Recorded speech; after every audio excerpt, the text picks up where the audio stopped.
Call to order this September meeting of the RSU 25 School Board. If you would please join with me in the Pledge of Allegiance.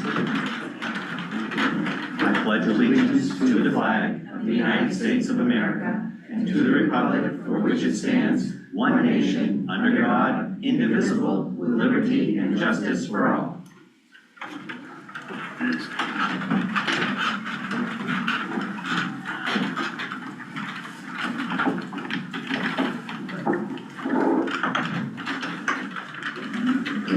Yep. Would you be kind enough to take the attendance, please? Absolutely. Mr. Foster. I am here. Mr. Burgess. Present. Ms. Atherton Down. Hi. Mr. Nealon. Here. Ms. Aruda. Here. Mrs. Foster. Here. Mr. Wentworth. Present. And Mr. Frazier. Here. This is the time for public participation. If you are here and would like to publicly participate, you can please join us before our beautiful crystal podium. If you are at home and would like to publicly participate, you can email us for public comment at publiccomment@rsu25.org, or you can phone in for public comment at 307-8099. And seeing as how we've got no one to line up before our crystal podium, we will move on to adjustments to the agenda. So I have a couple of adjustments here. So to L1, for personnel, we need to add Jared Copeland for BMS assistant football coach, and Sarah Jackson, BHS cheer volunteer. And to L8, there's a new agenda item that I would like to add, and that is consideration to approve a staff request for unpaid leave of absence. Did you get Cameron? Is that also? I'm missing that on my Cameron agenda, Beers. yes, I'm sorry, but it is Cameron Beers to support personnel. Okay. Gotcha. All right. And did we have any other adjustments for, Oh, and then we executive just session? move, yes, can we move executive session to directly after, we'll do it right before committee reports, after your report. Right before committee reports. Yeah, Okay. after your report. All right. We have some minutes to approve. I would look for a motion to approve the minutes of the August regular meeting. So moved. We have a motion and a second. All those in favor? That is unanimous. Thank you. Next, we have communications and correspondence. So you have one correspondence in your report from me, and that come from BIMS. And so Mr. Wentworth talked about this a little bit in his facilities report, but if you remember last year at the facilities committee, when we were really looking at our capital improvement plan, one thing that we really wanted to do is we wanted to have an infrastructure study done so that we could have an outside viewpoint of where we should be prioritizing our big capital improvement projects coming up, and where we were going to allocate those capital improvement funds. And last year we kind of, when we were going through that, we were understanding there's probably going to be somewhere in the $8,000 to $12,000 range to have a study like that done. It just so happens that BIMS received a bid through the state where they're actually able to do some of these infrastructure studies for a variety of schools for free throughout the state. And they actually chose us, I'm guessing partially because of our working relationship with them and some bigger projects that they've done with us recently. So it was a bit of a time crunch, so I brought it to the facilities committee, and I assumed that the board, since we were looking to purchase or at least to look at paying for an infrastructure study, that we would be on board with having one done for free. So we have started that process with them. And again, we're really looking at, I mean, they're gonna do top to bottom, and they're gonna let us know basically what of our facilities has the best shelf life, what do we need to put towards the front in terms of prioritizing our money. But I think the other big thing that come out of the facilities committee is that we want to make sure that we are looking at things that we're getting return on investment as well. So if we're improving, very similar to what we did with LED lights, and we were seeing a return on that investment when we did our replacements there. Deciding on the BMS wall in terms of our efficiency with heat and air. So they're gonna help us prioritize those projects so that when we do invest this capital money, we're gonna do it with the best data and knowledge possible. Superintendent? So you have my report. I want to, again, give a big shout out to all of our administrators, staff, teachers, custodians. you know, those first few weeks of school they're chaotic, but they're great. To see the number of smiling kids that come through, and they're just happy. They're happy to be back at school. They're happy to see their friends. They're happy to see their teachers. And it's great energy. Again, it's chaos, but it's like the best chaos that we have all year long because we finally get to see the kids come back through. So, but it's a lot of work that happens over the course of the summer, those first 2 days before coming back. So again, I just want to give a shout out to all of our staff for the work that they've done to get the schools ready, up and going. And it's hard to believe that we're already, you know, on our second full 5-day week, but almost a full month of school. So. Board Chair's report. I just want to congratulate everyone on having a beautiful summer, just an absolutely beautiful summer, and a great start off to the school year. For, you know, my family personally, this is the 18th year that I've been trotting people off to school, and now I'm on my final tours of colleges, and so all of this is finally coming up to a wrap here. But you know, really, you've had a great start of the year, and I hope that we all continue the forward motion that we're doing. And now we will break for executive session. If I can get a motion to move into executive session pursuant to MRSA Title I, Section 4056B, for the purpose of discussing a student discipline issue. So moved. Second. We have a motion and a second. All those in favor? That is unanimous.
now. All right.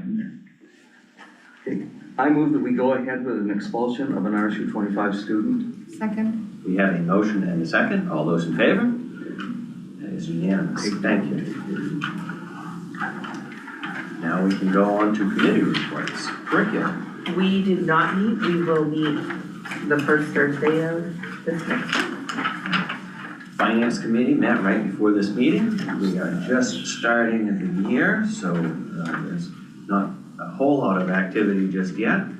We did, however, review the prior year school lunch program, which has a tentative loss of over 100,000 in it. We are looking at reconsidering where we are booking some of our repairs and maintenance. We might move some of those into facilities. And we are looking forward towards the challenges which face us on our next school year budget for the food lunch program.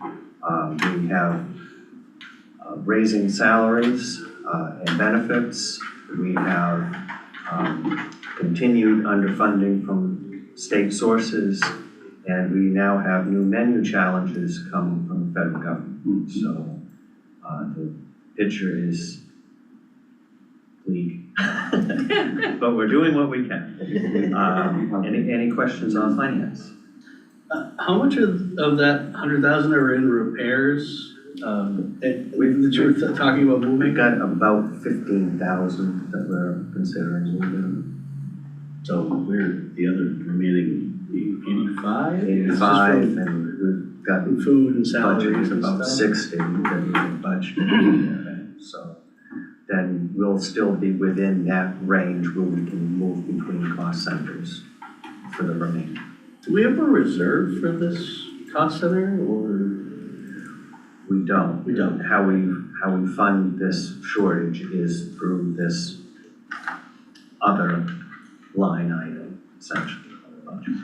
So remember, there's that extra article, Keith, where we put the 60,000, and that's always just really our best educated guess based off from prior years' expenses, anticipated cost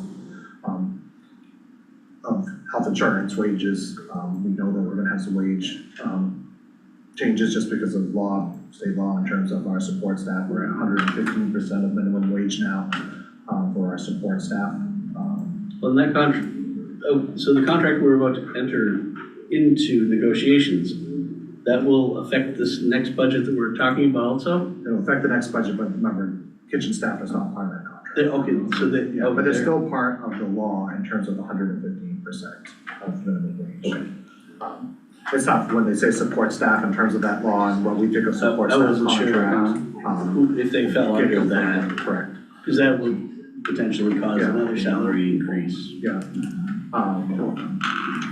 So again, we make a guess, I think our conversation in the finance committee is that we're gonna look at how we put money into our facilities lines to better represent that loss. Thank you. Policy. Policy committee, we did meet, they're bringing forward some review policies as well as some first readings this evening. Facilities. Facilities, we finally met for the first time in what, 3 months? We met last Thursday, September 11th. And so this was the first meeting for the facilities manager, Dave Mahan, and he introduced himself and shared some of his background. He also shared his appreciation for the guidance and valuable information that's being passed on to him by departing facilities manager Anthony McGuire. So Anthony's really good, kudos to him for hanging around long enough to give him a good boost into his new job. As Dr. Tripp informed us, the BIMS Senior Vice President and Manager Don Bresnahan offered to do an infrastructure study for RSU 25 at no cost. This is great news for the RSU because these plans can be long and costly. The goal is to generate a 10-year plan for our facilities and potential projects. And then we discussed our current district safety policies and how we look to review them in the future through the facilities committee. As you know, the RSU had a visit from the Department of Labor and had a number of recommendations that we have to address, that we have addressed actually. In the future, the facilities committee will review all of our safety plans and procedures and policies. And the next meeting is going to be October 9th. Any questions? That's it. HCTC. Yes, we met for the first time since May. Bill immediately went over some housekeeping items where they've paved the parking lot, and the carpentry program that was held at HCTC has been revamped. They've gotten rid of all the equipment, all the tools, and it's been revamped so it can be used, that space can be used for something else. Remember, Sumner is now housing a satellite program for the carpentry. On the really good news, enrollment's way up. 313, it's up about 50 from last year. Wow. Usually people drop out and they just didn't, which was great. We have about 54 students from Bucksport going to HCTC, which I think is fantastic. How many schools? How many? Oh, there's, I don't know, Hancock County. it's gotta be here somewhere. MBI Ellsworth, Sumner, Bucksport, Darrell, Stonington, and George State Academy. There's some All right. homeschools, some main virtual, Reach, BHHS, I can't remember what that is. Blue Hill. Blue Hill High School, Blue Hill Harbor School. Blue Hill High School. Blue Hill Harbor School. Harbor School, yeah. Wow. That's right, there's a harbor school here. And the last thing, Bill asked permission, he was seeking approval to apply through the Maine Department of Education and to use the rest of the first semester to explore cooperative education as a program for HCTC. Now, the cooperative education would allow another pathway for students to achieve their educational goals by working in the field that they choose. And the good thing is, they wouldn't have to have a minimal number of students to do this. Like if they want to be in culinary, you know, you've got to have 14, 15 kids to run the program. If just one person wanted to get into, let's say, plumbing or anything through the cooperative education, they would be able to work with a plumber and go through that pathway. But he had to apply by October 1st to even be considered for next year. And after doing more research, he's not really sure we really want to, so we gave him approval to go ahead and investigate. That's it. Any questions? Good, thank you very much. For old business, we have none. For new business, we have some resignations and retirements. Yes, so for resignations, under support personnel, we have Trinity McNally, Andrew Crossfleet, and Mark Yeah, can't help you. Hajusik. And so I apologize if I have butchered the pronunciation of that last name. And then under coaches, Kyle Wilson, for the girls speaking soccer. I would look for a motion. I move that we accept the resignations/retirements with regret. Second. We have a motion and a second. All those in favor? It's unanimous. Next, we have nominations. So we have, and again, before I do this, I want to, again, extend my appreciation for allowing me to be able to offer contracts during the summertime and through the month of September. Has proven to be very beneficial during those times, in particular when everybody is vying for special education staff in particular.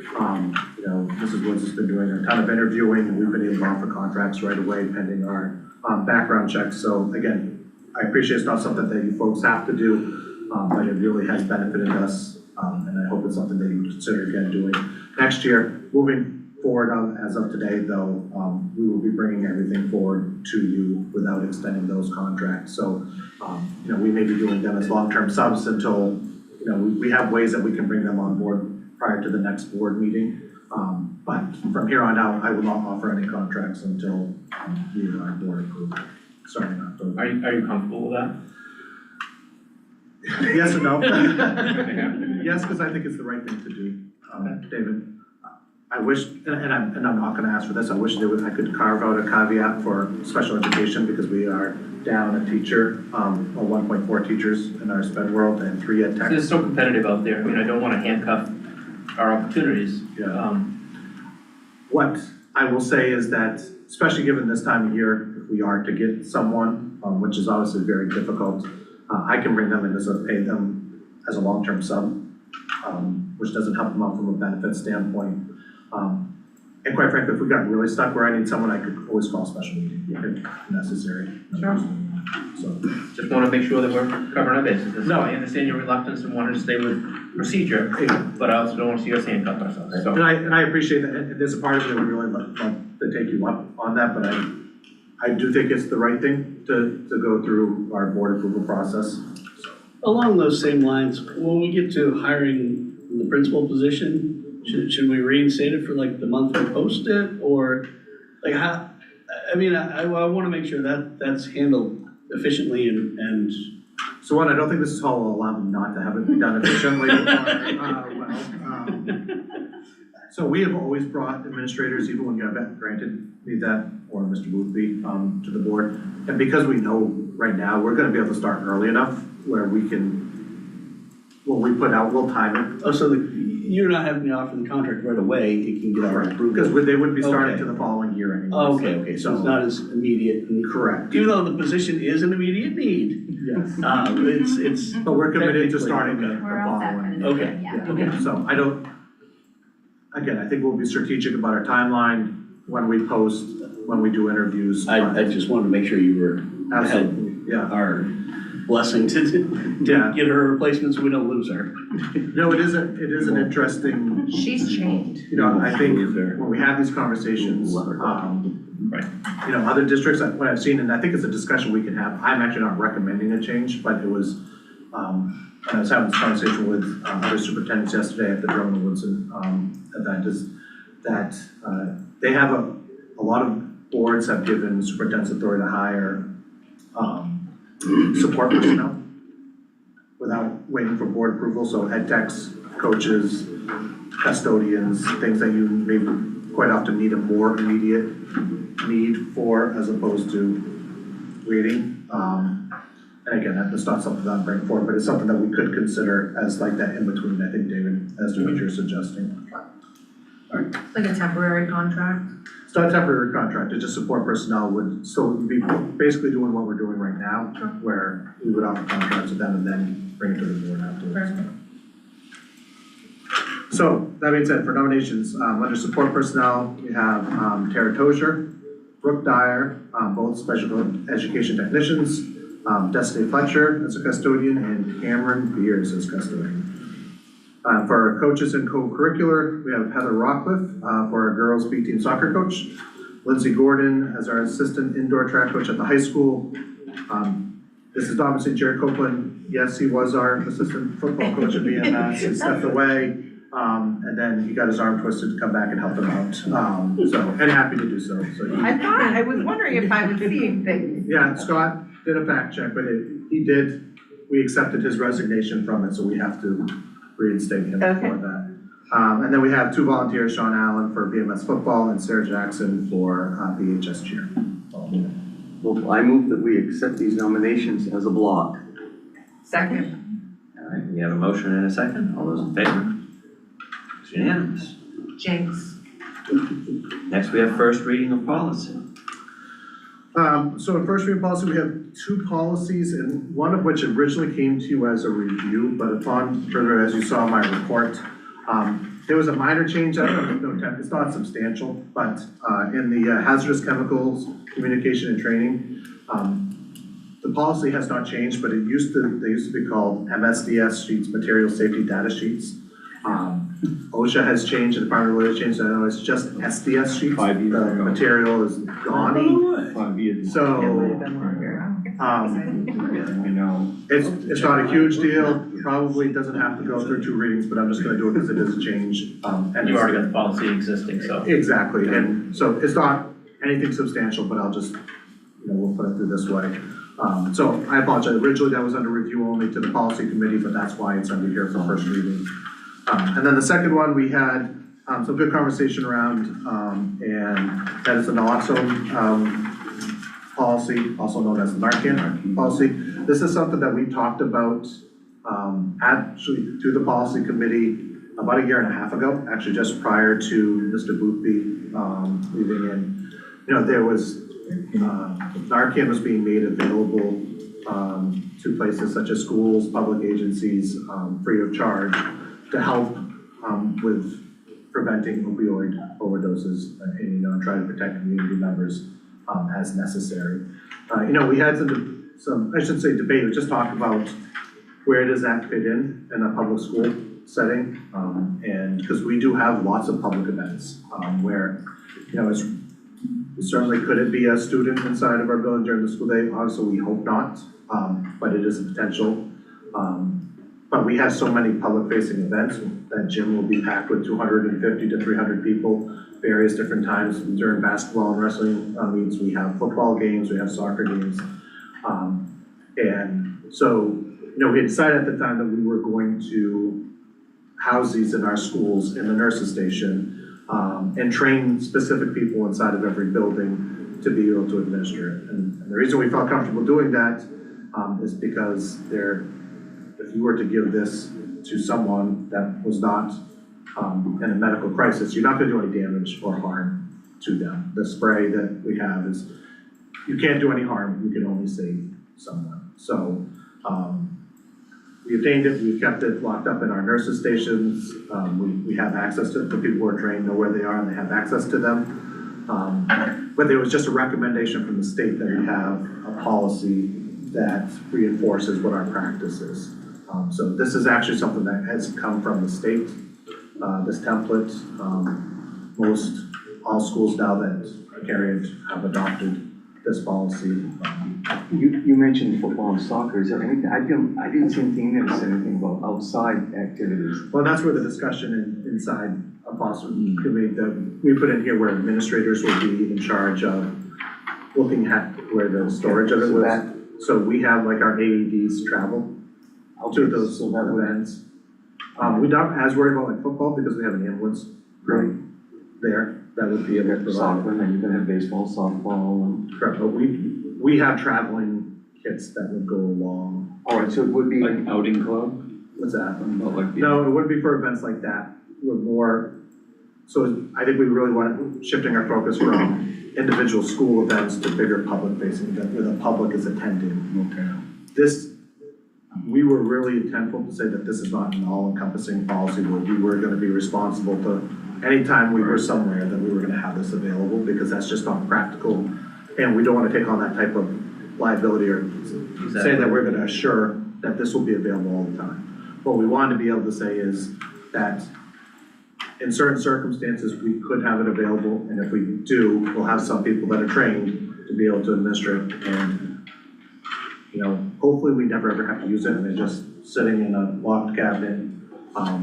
But there could be, again, it would be rare, but you have administrators or teachers that are searching through bags, and they have accidental exposure to something. This could be something that could be used. Did you just say in a locked cabinet or? Well, it's locked in the nurse's station. Okay, because this set clearly says it's unlocked, but it does say it's in the nurse's room. Right. So the nurse's doors are locked. Okay, The cabinet itself. I mean, there's no abuse with this drug or anything, it's not. And the cost of this, you said was free? Right now it's free. Right now it's free. That may not always be the case, and then we certainly would have to look at. Review it at that what- time. What type of exposure we want to have on the fiscal side of things, but for right now, What's the expiration on those? Like how, I think it's usually a couple of years. this is a couple of years. Yeah. thanks Abby, thanks RM. Our nurses are the ones that they vetted this policy for me, they feel comfortable with it. We do have standing orders to our, to Sarah Willie over at the health center for this, so we can get it whenever we necessary. And I'm sure if it comes to the point where it was paid for, we probably could work with the health center. But we do have a health center which is right nearby, and we do have an ambulance service, which is, not really very far. Right. Yeah, and that they stopped that and, Although it'd be faster to run next door than to try to call them. 4 years. Probably would. It takes about a year to get through the prompt. We did put this policy in place a year and a half ago when we first Maybe we get. did it, right? Or is this a brand new policy? No, there's no record of it actually We talked about it at the policy committee, but I can't find a record of it. Can't find a record of Because it. we went through this whole thing, like a year and a half, like you said, a year and a half ago. Yeah, we talked about that at the policy meeting the But other I night. think what we decided, we were pretty confident, we decided at the time that we were going to see how it played out in terms of, because this template wasn't out there. Oh, Yeah, so so- we don't wanna write our own with that. Correct. Okay, So, and so why is there a change highlighted if there was never a policy? the only thing I highlighted that one at the time was, and I forgot to take it off after the policy committee, where it says all schools. I was double checking, I highlighted from mine to make sure that we had it in all schools. Oh, so it's not, typically you highlight the changes, right? Right, but in this Make sure. case, it was just, at the time of that committee meeting, I wanted to make sure I brought that up, and, but I did confirm with our nurses that currently we have that in all schools, so we are. Do we have any other questions on those? Are we good to move that to second reading? Yes, and all the other policies for review, there were no changes, those are just all of our, Do we need an actual motion for that? we do. Okay, then I would look for a motion to move both of these to second reading. So moved. All right. I'll second. Got a motion and a second. All those in favor? That is unanimous. Thank you. Policies for review only, those are just to let us know, It might not right? work. Yes, yeah. But it might. Second reading of policies, we have none. And now we have administrator reports for Aaron. Woo! Slow clap, everybody. And we intentionally did not schedule another administrator with smiling kids and music and slides. We kind of sabotaged Aaron at the first board meeting last year. It's gonna be boring. I'm expecting smiling kids and music. Yeah, I'm gonna need production here. I don't wanna see any like Excel Well, lucky spreadsheets for or you guys, anything. Walter Foster goes to this high school, there might be He's gone through music, enough already today. might be smiles. Walter Foster. He's got the issues. It's probably graphs and pie charts. I think you should call your child Debbie, it has W, Debbie. Debbie? Yeah, go and mess with them one day. Well, I always seem to get the exciting presentations here, so I will kick it off the right way. We've had a really great start this year at VHS, and just want to kind of spend a few minutes highlighting an important part of what our staff are going to be doing this year, and obviously an important part for our school community, which is beginning the accreditation process through NEASC. So we're starting that cycle again. So really what I want to kind of do tonight is just familiarize yourself with some of the basic language, the process, give you a chance to ask any questions, and certainly if you have kiddos and whatnot, you'll probably see lots of communications about surveys and all sorts of things that will be coming your way, but I just want to kind of make sure everyone kind of understands the process, the importance of it, and kind of go from there. So, one of the things I want to kind of highlight first is I get really giddy about this stuff. Like as an administrator, this makes me really excited. So, but the reality is, and those of you that know me probably, so I really do. But the reality is, when you talk in education circles, is that a lot of people don't get too excited about this, okay? So, and I'm gonna be very honest with you, and we had Carl Johnson, who's our NEASC liaison, come and present to our staff. And I think people who have been through the process, and Dr. Tripp, you can probably elaborate on this a little bit, but you get reactions like this when you mention NEASC. You get reactions like that, right? You get a little bit of that, okay? You get some of the stress that comes along with it, right? The twitch in the eye. I may get a little bit of that every once in a while. And then lastly, you got that. So you get all sorts of, reactions when I mention the word NEASC. It just initiates a response. But the part I want to kind of highlight in the beginning is that this is completely different. The process, because of this type of reaction amongst educators, the process has been revised, right? And it's much more, user-friendly, if you will, right, for our staff to go through the process and really initiate, I would say, meaningful change and not kind of check boxes and that sort of stuff. So it really has been an eye-opening experience for me as I've done some collaborative visits and whatnot. And I think hopefully when I present on this maybe 10 years from now or whatnot, this reaction won't be the same. But anyway, and the reason for that is I think, just to touch on, I'm not going to highlight all the data here, but just know we're initiating kind of a self-reflection piece here this year, and I'll get into what that looks like. But really the highlight, if you will, in the emphasis on accreditation is really going through a self-study, right? In terms of what we're doing well, and really that's where we're starting that process this year. So I just want to kind of make you aware, and this is why I get excited about it, is because there's a lot of benefits to reflection, right? And as educators, we don't always have the time embedded in our schedules to carefully reflect. Well, NEASC has revamped their process to ensure that we actually, can do that, right? And as a result, there's all sorts of benefits, right? So again, our teachers get stronger, they believe in themselves more, the students benefit from it because teachers are improving in their confidence and their beliefs of what they're doing, and then everyone's just happier, right? So there's all sorts of benefits to self-reflection and whatnot, and certainly, initiating that process this year, I have no doubt our staff will benefit greatly, and our school will benefit greatly from this as well. So just to kind of give you a big picture overview, we are here, right? So this is kind of a 100-foot view, if you will, of what the NEASC process looks like. It's really, about a 10-year cycle, right? And the idea of this idea of growth and accountability over time. That's really the process, is that we want to make sure that we're continuing to always look at what we're doing, how we're doing it, and can we do it better, right? Which is great. I think that's really what we want to do as educators.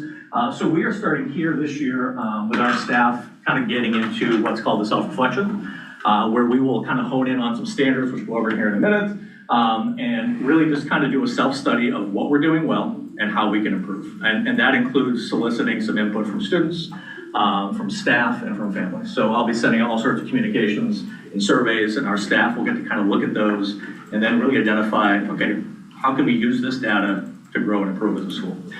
Next year, we'll have a visit from NEASC, or they'll come in next fall. We'll have a team of educators around, probably 6 to 8 or so that will come in and visit and really just kind of tell us, in terms of our self-reflection, whether or not they see what we see, right? So we're gonna write a report this year that will say, hey, here's all these standards and here's all the things we're doing, and here's some areas we can improve, right, that we identify.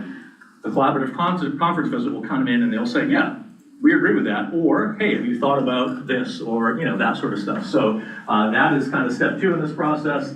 From there, we'll have areas that we can grow and improve, and usually NEASC will recommend about 5 or so that we want to grow and improve upon. So that's where we'll have a few years to kind of start that process. It's important to note that we don't have to finish anything we say we're going to grow and improve upon. We just have to show that we've grown. Right? So that's really the task of us kind of looking at the next couple of years. They'll come back in 2028 and they'll look for growth. So you've identified 5 areas you want to grow. Have you grown? And show us how, right? So that's kind of, we'll do that. And then we'll just keep revising that growth plan and provide updates to NEASC, and then the new cycle will kind of begin. So it's kind of this cyclical, revolving piece of reflection, which again, I'm really giddy about, and I like. So any questions before I move forward on that piece? Did they streamline this process somewhat? They have, It yes. just seems to be, Yes, and they've received a lot of feedback from schools who have gone through this. because it was very time consuming. If I remember the last time I went through it, and it Yeah. involved a lot. I know there was members of the board that were interviewed. Mhm. I don't know if that's gonna be part of Yeah. this, but it took a lot away from you as or the administrator at the time, and also our staff Yeah. to help fulfill their. Like there used to be a Sunday kickoff, Right. where they would pull all the staff in on Sunday to cover that.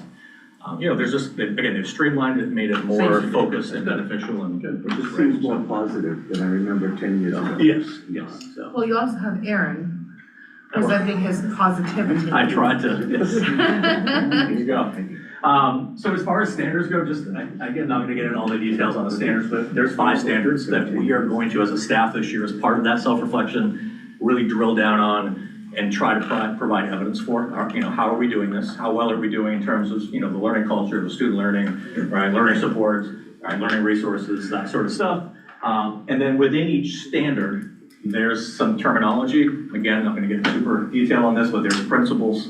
So each standard will have a handful of principles, or a principle, excuse me, and then each one will have descriptors. Each principle will have a descriptor, right? So there's all sorts of layers, if you will. And each standard will also, so each one of these standards will also have what's called a foundational element. These are super important. And so if you look at the foundational elements, these are things that NEASC has identified as things that we must have in place, right? And if we don't, that's okay. So these will become, so if there's anything here that we didn't have in place, and as you look at this, I'd like to point out, there's a lot of really positive things happening in our schools that we do have in place, but there's certainly some areas that we know are gonna be areas of growth for us, right? So we will identify those, and then when NEAS comes back in a couple of years, we will show, hey, here's how we've grown in that. So for example, I'll just throw it out here, the vision of a graduate, right? So as we start developing our strategic plan and looking at revising that, at the same time at the high school, we're gonna start looking at, okay, how does that fit into our vision of a graduate, right? And what does that look like at the high school?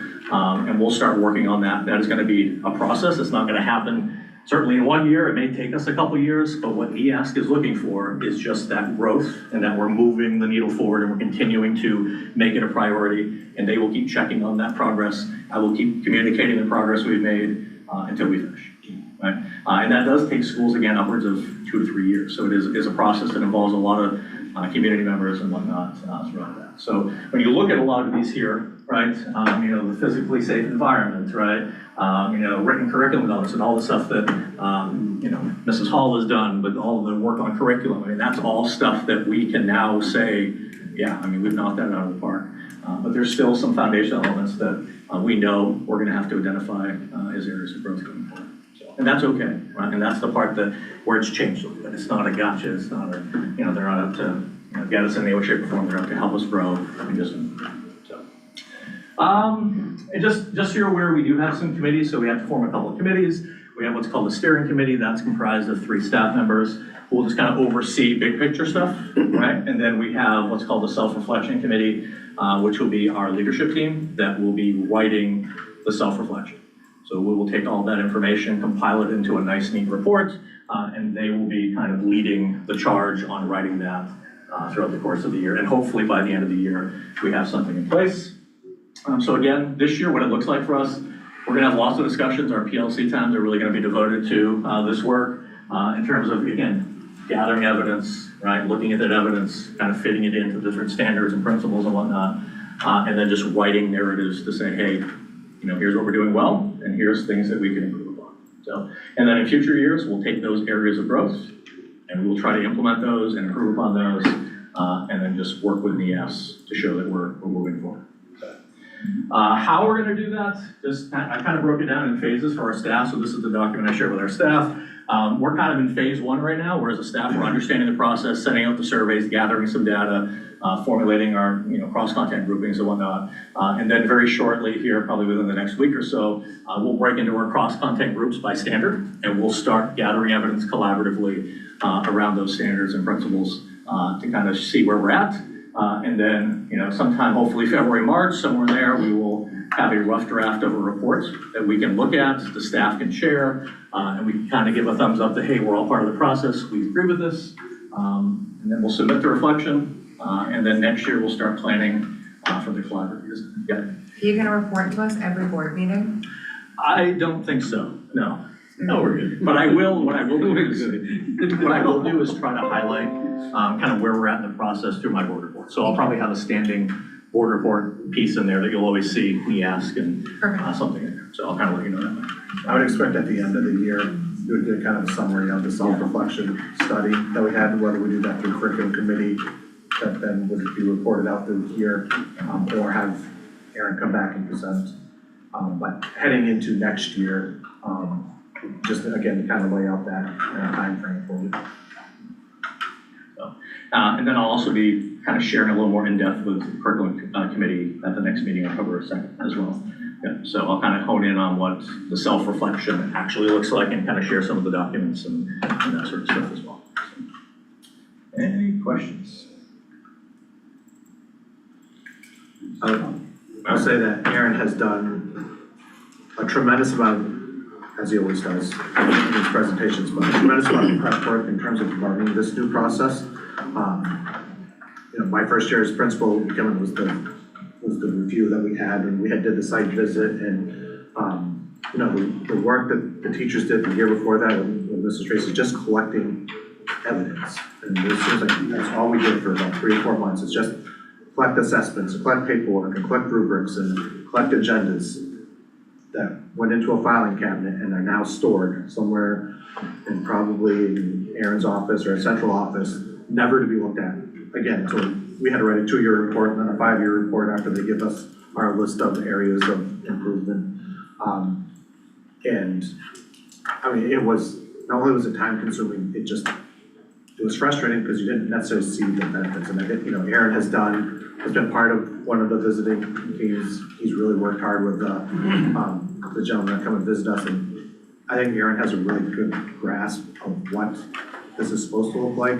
But I think even more importantly, he understands how he's gonna be able to use it for actual school improvement and not, I mean, there will be some box checking, there always is, like there's just gonna be some pieces that we have to do to make them say you're accredited. But I think Aaron's vision of how he really wants to have this inform school improvement is gonna be very valuable and beneficial. So you kind of answered, so there is gonna be a final decision on accreditation or not in this? They do, so at the end, At the end of, there were several phases. It was- I mean, so when do they render the decision? so, Yeah, the decennial would be kind of the one where they'll look at our growth from the decennial. So the collaborative conference visit will be next fall. From that point, they will say, hey, you're on the right track, looks good, that sort of stuff. They'll kind of validate our self-reflection. And then those 5 areas that we've identified to grow, they will have also said, yeah, we think these are great things for you to grow and improve upon. And then as long as we've shown growth in those 5 areas that we identify, like if one of them is one of those foundational elements, which we know, right? We just need to show growth and moving forward with that and just present them, hey, here's what we've done since 2026. So in 2028, they'll come back. And if we show that growth, that will give us enough to move the accreditation formally forward.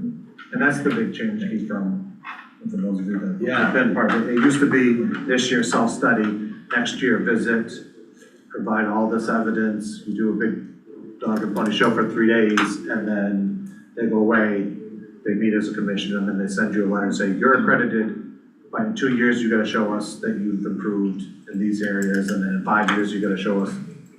So they've kind of wrapped that up into its ongoing support as opposed to these immediate deadlines of checking. Because I went through this 20 years ago and there was immediate deadlines. Do you have a team of people who come here?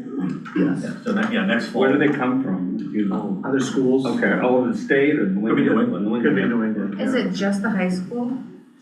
So we're the high school's the only one that we choose to have accredited, middle schools, some middle schools do choose to be accredited. We do not go down that road. It's expensive. Accreditation is not a cheap process. Right. I think it is a little different now that they've moved this model.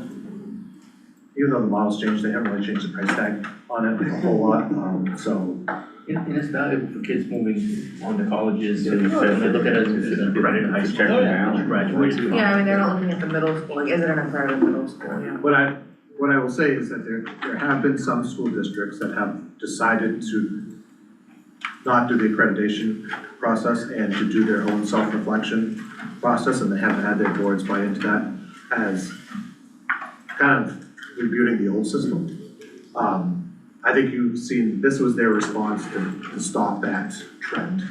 They're basically saying, we hear you, like, the old system was archaic and it was not really improving schools the way that we're gonna do this, and I would say, there was like 3 or 4 schools, like right back to back, that said we're not doing accreditation. Yeah, it's, You can do that. Yes. Well, then you're not accredited. Yeah, but then you're, Right. but I think you've seen a little less of that now that they've changed this model, because it's less cumbersome, so.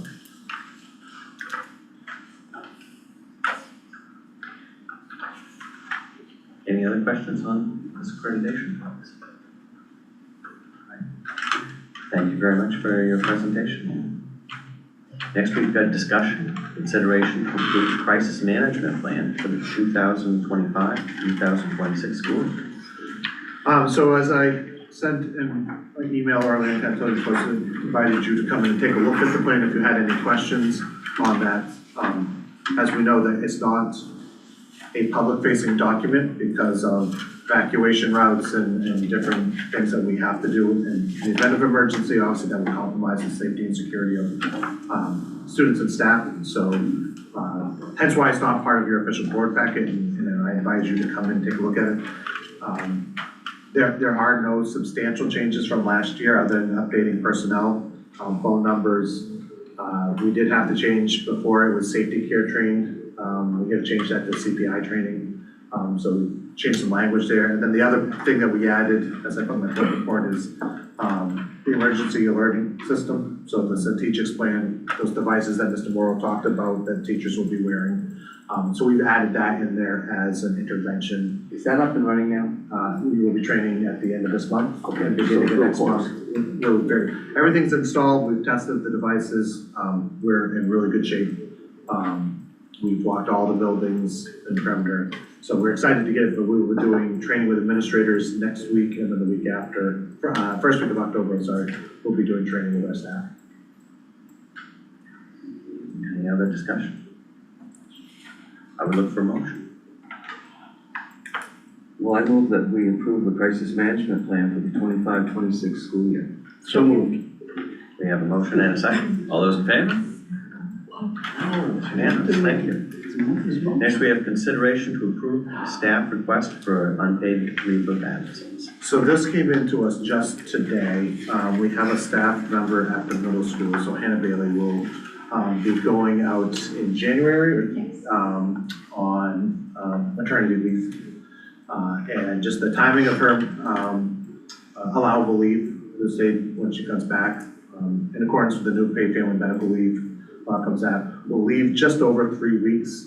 If we calculate it by the time you figure in vacations and holidays, 3 weeks left of the school year. So she is asking just in terms of timing with her child that the board would consider allowing her to take unpaid leave for that remaining 3 weeks. We would already have had a long-term sub in there. She's already worked with Beth in terms of having plans made up. It would just allow her to finish out the school year. And what I would say is, if the timing was a little bit different, if we were looking at 3 months and not 3 weeks, then obviously I think that this would be a different conversation we'd have with the board. But it's certainly at the board's discretion whether you approve this or not. I think given the timing of it and the fact that Hannah has been a very good employee for us the last several years, and I have all the confidence that she is going to have plans and activities for her students to be successful for the remainder of the year. And I spoke with Mrs. Dickey today, and she is in support of it as well. Any further discussion? Why do we have to do this? I thought we took care of that in the contract.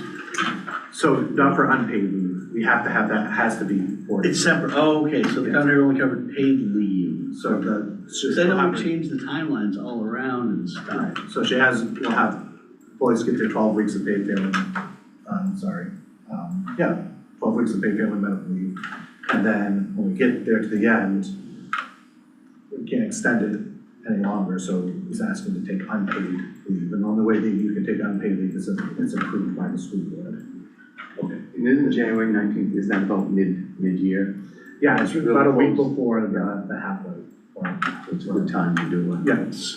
So the main leave is not available yet under this circumstance? It will be in January. They do a look back, but it has no, It won't be available until May. but they do a look back all the way till. It's a 12-month look back. Yeah. So She will be covered by paid family medical leave. Cool. after, okay, so there's just a small period where we need to cover the difference? Yes. So like she would But come. she's asking for unpaid. But She's we're asking not for covering the unpaid. difference, we're just Oh, allowing yeah, it yeah. without Just- pay. So we're just allowing her. No brainer. The reason why we have them ask is if, this was going to be for the entirety of the school year, we weren't able to fulfill having some of it. Generally, you can't put the baby back in. They frown upon that. There is some past precedent that we've done in other situations, where someone has taken time to care for a sick family member. Sure. The timing of it just ended up with a couple weeks off. I'm totally in support of that. I hear you. I'm just, because I know that we're all getting used to this whole new main leave and how we Yeah. compared with the federal, and I didn't know if it was even necessary for us to approve this where she could, I believe she could use both, right? So- Or question mark? It won't get covered until May, because that's when they started. But they do a 12-month look back from when they started, so they will count her time and pay for her time back in January, even though we're not starting it until May. Oh, okay. The state, But that's not retro pay, is it? they call it a look back. But it's really retro? I don't think it's her. Okay. Yeah. It's different, but. But I'll wait till May and ask my questions when it comes So, up. I When just want it goes into effect. Yeah, I'm Like, just- they're still figuring yeah. out a lot of it, we still, a lot of Keep it areas. sending. Yeah, they brought it up to us without even a solid plan. If we're covered, as far, we have a long-term sub in place. One word, unpaid. We will. Good. We have, It makes, kind of makes sense, the continuity of the last 3 weeks. And the Had an administrators are instructor in the classroom for half approve, a year. you know, they approve of the, people are all that's good for the this. biggest thing. Yeah. The So- out-of-pocket cost is really zero for what we're asking for. So for the unpaid time, that would mean that she would have to pay her portion of the insurance? That's something that we work with. Okay, I was just curious. That's a good question. Yeah, that is, It's a good question for my question. We knew you were It's a great question. We knew you Thank were you in. very much, everybody. All right, let's just vote. Keith, would you like to make a motion? No, I don't wanna make a motion, I just wanna, I thought we already had a motion. Well, have we had a motion? We do not. No, No. well, I move that we approve Hannah Bailey's, request for an unpaid leave of absence. Second. I said We have a first. motion and a second, all those in favor? But she'll have the That baby. is unanimous. Thank you. All right. You should have I don't like it. Now it is our favorite time for calendar and announcements. We have curriculum committee, October 2nd, 6 o'clock, central office. Be there. Policy committee, I'll try. October 14th, 5:30 at central office. 6. Finance committee, October 21st, 5:30, right here. School board meeting will be October 21st at 6 o'clock, right here. And facilities committee will meet on October 9th at 4 o'clock at central office. One thing I'd like to is, at the next board meeting, we are going to be looking at a review of our strategic plan this year. It's just getting to that point where it needs to look to be updated. If you folks have any interest, we will be looking to put together like an ad hoc committee to start that revision process. What are you revising, I'm sorry? The strategic plan. Oh, okay. So if anybody, don't need an answer now, but if you just have some thoughts, but if you're interested in being part of that strategic plan revision, we certainly will be working with the curriculum committee on this. But if you are not part of that committee, but you want to be part of the strategic plan, just let Christina or I know, and we will make sure you're part of that process. Is this the year that we review the contracts for support staff? Yes, and that will be a October, November discussion in terms of getting a negotiations team together. Are they gonna be overlapping times? We'll talk, well, it's something we can establish, and when we can figure out who's on Listen, the I was gonna bridge. let you know if I could do it or not. I just didn't You know should if be I doing it, was it's fine, we'll take care of it. All right, I would look for a motion to adjourn. Before we do, Oh, please. have we had conversation, I know our last meeting, we talked about, a delegate for the school board conference, but how about as far as signing, are we attending this year? And Yes, we when do will we get need to that. let people know if we haven't, I don't think I've done that Yeah, yet. we should do that now, shouldn't We should do that. I now. haven't seen the registration for. we? Yeah, it's out. I haven't seen the email for the Didn't we have the registration. Yes, wasn't it, so I got that today. Oh, you did? Yeah, I saw the email. Register, but in the communications was, right, information about it, in your communication. Yeah, I saw that. Yeah. But I did get the, information today on how Did to they email register, it out so, today? yeah, so if you could Yeah, let me the know if guest you're speaker and going. everything. I'm going. I just need to touch base with my office, we have people leaving at a rapid rate. Okay, just give me a call, I was going. give me a call and I believe I will be able, I think I'll I'm be just gonna have there. to switch my Monday Believe for you. Friday. Dan will be We'll there, be It's in down. the drive folder. Dan's going. David's going. And David's going. David, you're going, right? Was it? Yeah. Are you going? I'm an integral part of the Yeah. trivia team, Yeah. so I'm hoping so. She, the new one might wanna go. I have my The kids, new one. I have my kids that week, but I think that, I think they're gonna sign on that. We gotta get something going. Alright, just if you The don't, new just one. give me a call. We have a motion yet? Is that the new girl? I move that we adjourn. Second, we have a motion and a second to adjourn, all those in favor? Thank you, everyone. Have a good night.